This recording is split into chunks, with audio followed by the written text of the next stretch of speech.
안녕하세요. 여러분의 건강하고 아름다운 치아를 책임지는 강남 임플란트TV의 이물숙 원장입니다.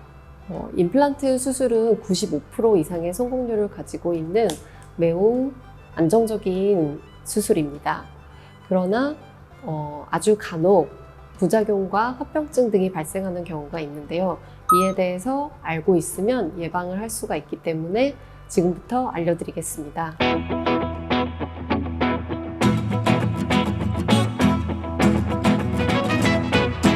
첫 번째 부작용은 감염이 있습니다. 모든 외과적인 수술은 항상 감염의 위험이 따르게 되는데요. 환자분들의 전신질환의 여부와 신체 컨디션의 상태에 따라서도 매우 다르게 나타날 수 있습니다.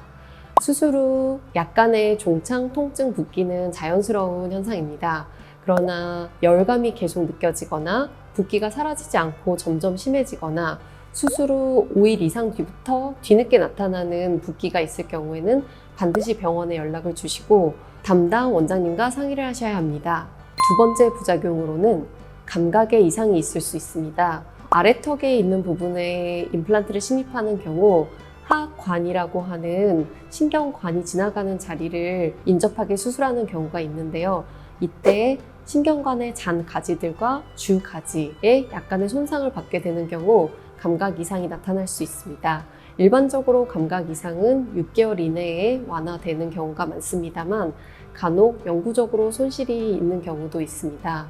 수술 직후에 다소의 감각 이상은 괜찮지만 다음 날까지 지속되는 마취가 풀리지 않는 느낌이 있다면 이것 또한 담당 원장님께 이야기를 해주시고 이에 대한 조치를 취해야 합니다. 때로는 임플란트 식립한 것을 제거해야 할 필요가 있고 따로 약을 처방받아서 드셔야 할 수 있습니다. 세 번째는 상악동 감염입니다. 위의 턱에 수술을 하는 경우에는 상악동이라고 하는 구강과 코 속에 있는 빈 공간이 연결되어 있는 부분이 있는데요. 그쪽으로 뼈 이식을 많이 하게 됩니다. 이때 상악동 공간과 구강 내를 막아주고 있는 막이 뚫리게 되는 경우가 있습니다. 이거를 방지하기 위해서 수술 후에 재채기를 하거나 아니면 코를 풀지 마시라고 말씀을 드리는 건데요. 간혹 이 부분이 뚫리거나 노출이 되게 되는 경우에는 이비인후과 전문의의 진료를 받으셔야 할 경우도 있습니다. 혹시 코피가 계속 흐르거나 물을 마시는데 코로 넘어가는 느낌이 드신다면 병원에 연락을 해주시기 바랍니다. 네 번째로는 수술 기간 동안 장기간 입을 벌리고 있을 때 턱관절 부위에 일시적으로 통증이 생길 수 있습니다. 이는 시간이 지나면 자연스럽게 사라지게 되는데요. 필요한 경우에는 약을 처방받으시거나 물리치료를 동반해야 할 경우도 있습니다.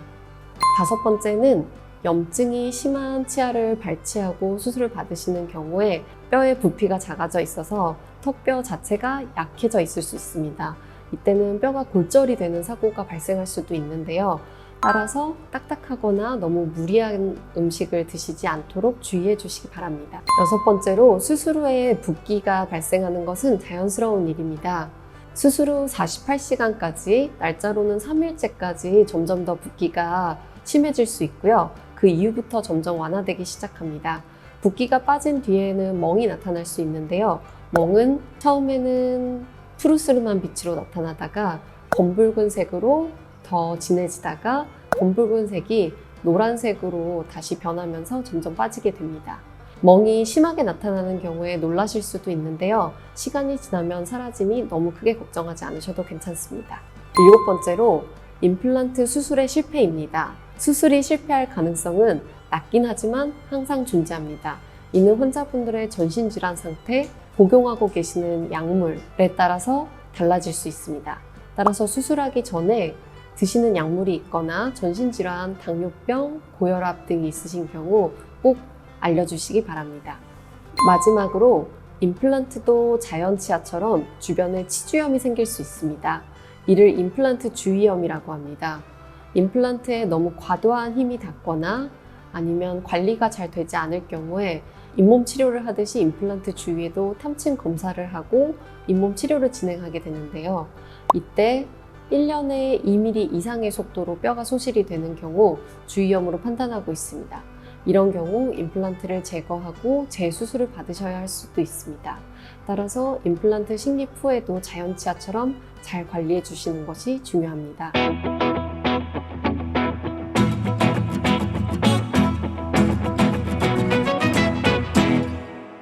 대부분의 분들은 이런 부작용이 나타나지 않고 시술을 받고 안정적으로 잘 사용하십니다. 그러나 혹시라도 있을지 모를 부작용에 대해서 미리 알고 계시면 예방할 수도 있고 증상이 나타났을 때 조치를 취할 수 있어서 이번 영상을 준비했습니다. 이상 여러분의 건강하고 아름다운 치아를 책임지는 강남 임플란트 TV의 이무숙 원장입니다.